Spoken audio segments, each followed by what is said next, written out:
आप देख रहे हैं डार्क नाइट भैरव बाबा के साथ। डार्क नाइट पर आज की कहानी हमारे साथ इंस्टाग्राम पर शेयर की है विवान जी ने। तो चलिए बढ़ते आज की कहानी की ओर। विवान जी बताते हैं कि सन 1982 की बात है। मैं और जूही बचपन के दोस्त थे। हम दोनों शादी करने वाले थे, लेकिन जूही की एक कार दुर्घटना में मौत हो जाती है, जिससे मैं बहुत बुरी तरीके से बिखर सा गया था। तब उस बुरे वक्त में मेरा साथ मेरी कॉलेज की दोस्त अमृता ने दिया। उसने मुझे सहारा दिया और मेरी एक छोटे बच्चे की तरह देखभाल करी।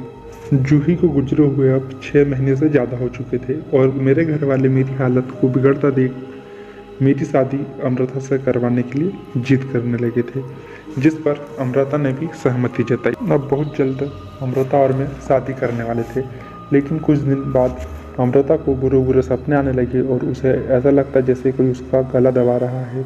और एक दिन अमृता को जूही का भूत दिखाई दिया और कई बार एक काली परछाई अमृता का पीछा करती। अमृता ने ये बात जब मुझे बताई तो मैंने उसे बोला कि तुम्हारी तबीयत ठीक नहीं रहती है, इसलिए तुम्हें ऐसा वहम होता है। लेकिन हमारी शादी से ठीक एक रात पहले करीब 11 बजे मैं और अमृता शहर से खरीदारी करके लौट रहे थे।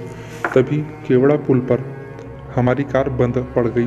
मैंने बहुत कोशिश की, लेकिन कार चालू नहीं हो पाई और मैं कार से नीचे उतर ही रहा था कि अमृता ने मुझे बाहर निकलने के लिए मना किया। जब मैंने इसका कारण पूछा तो उसने मुझे बताया कि इसी पुल पर और ठीक इसी जगह जूही की मौत हुई थी। मैंने उसे समझाया कि ऐसा कुछ नहीं होता है, यह सब अंधविश्वास की बात होती है। और मैं कार से नीचे उतरा, लेकिन अमृता नहीं उतरी। मेरे उतरते ही कार अपने आप शुरू हो गई। मैं तुरंत कार में बैठा, लेकिन अब वो बंद हो गई थी। अमृता बहुत डर गई थी। तभी वो कार से उतरी और बीच सड़क पर चलने लगी।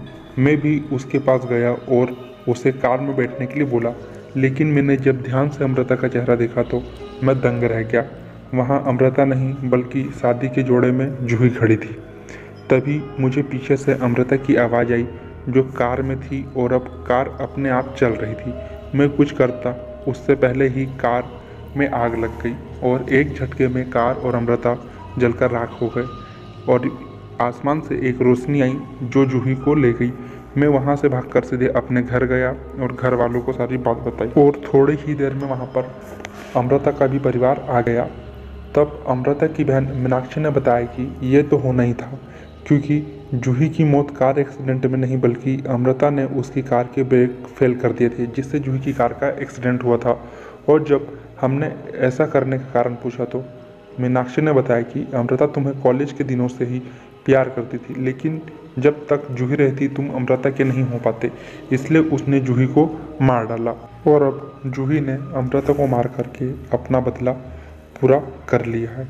तो दोस्तों, ये थी मध्य प्रदेश के विवान जी की कहानी। अब हम मिलेंगे डार्क नाइट पर बहुत ही जल्दी एक और नई कहानी के साथ। तब तक के लिए बाय।